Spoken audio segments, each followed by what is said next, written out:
E você falou um pouquinho, mas queria que você contasse um pouco mais em detalhes como que essas pessoas deixaram, né, esses dois exemplos que você falou pra gente, como que elas conseguiram se libertar desse medo, assim, o que que elas fizeram que fez com que elas não tivessem mais o medo?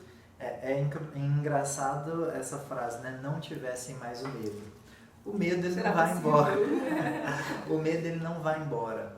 O medo é algo que você tem que conviver com ele. Eu vou falar aqui um pouco de coisas que a gente estuda, né? Que existem dois, é como se fossem dois eus, né? Existe dentro da gente o sistema límbico, que é aquele sistema que cuida mais das questões primitivas. Basicamente ele cuida de te manter vivo e que você reproduza. É algo mais primitivo assim do ser humano. É o sistema límbico. É o mesmo sistema que traz o instinto nos animais, que faz com que, né, os animais tomem determinadas decisões porque eles querem sobreviver e eles querem reproduzir também. E tem um outro sistema que é chamado neocórtex, que nós seres humanos desenvolvemos com maior propriedade, que ele nos traz a consciência, que ele nos traz o raciocínio e ele faz com que eu esteja aqui, por exemplo, pensando e raciocinando para vocês.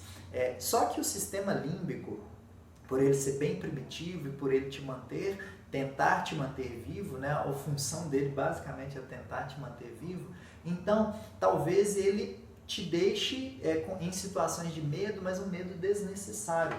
Por quê? Como é que funciona? Por exemplo, hoje aqui a gente está no nosso primeiro episódio do podcast. Você acha que eu não estou com medo? Você acha que eu estou aqui, você está com medo? Mais ou menos.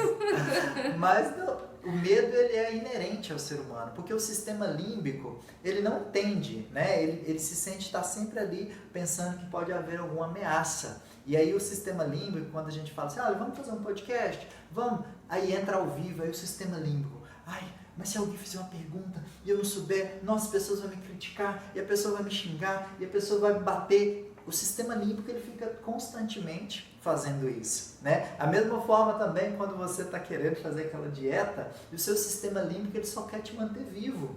E aí quando você começa a parar de comer, o seu sistema límbico fica maluco. E ele fala assim, meu Deus, eu tenho que manter ele vivo, ele está doido. Será que os neocórtex não está conseguindo processar? E aí você fica sem comer um tempo, mas quando você vai comer, o sistema límbico detona, come o dobro do que ele havia comido.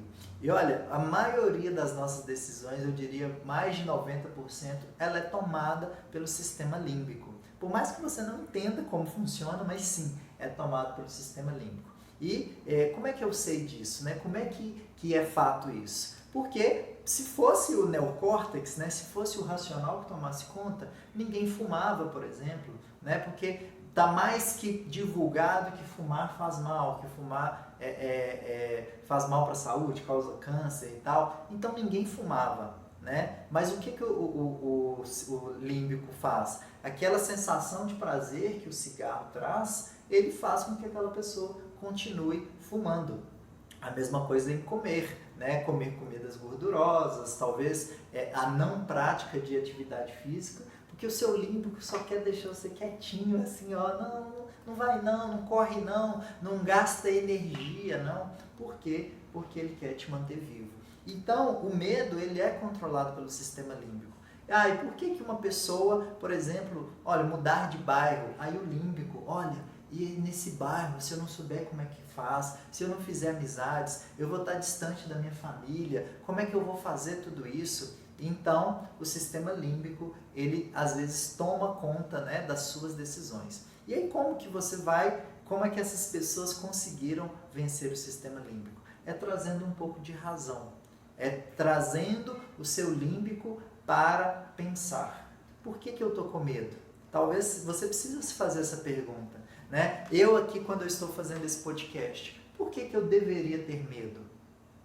Existem duas opções. Eu fazer o podcast e ajudar pessoas, isso é maravilhoso, é esse o nosso intuito. Ou eu fazer o podcast, as pessoas não gostarem, e se elas não gostarem, eu vou pegar o feedback dessas pessoas e entender, por que você não gostou?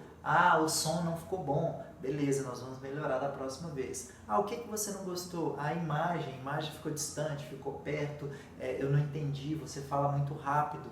Não, beleza, eu vou melhorar. Então é sempre você trazer razão. Por que você está com medo de mudar de bairro? Quais são os pontos negativos de mudar de bairro? E aí depois, quais são os pontos positivos de mudar de bairro? Uma prática que é muito interessante, eu fiz terapia, acho que por quase 3 anos, ou quase 4 anos da minha vida, minha terapeuta sempre falava que a escrita é terapêutica. Então comece a escrever. Por que eu tenho medo? Se você quiser, pega uma folha de papel. Por que eu tenho medo de comprar um imóvel? O que está me travando? Ah, será que é a distância dos pais? E aí, por que a distância dos pais traz medo?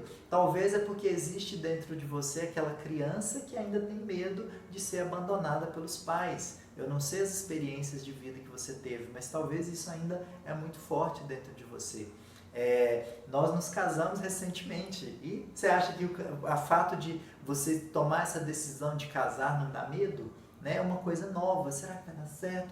Meu Deus, será que eu vou dar conta? Será que eu vou ser responsável? Então, você sempre precisa racionalizar. Se você está sentindo com medo, você precisa trazer razão e entender quais as razões do seu medo.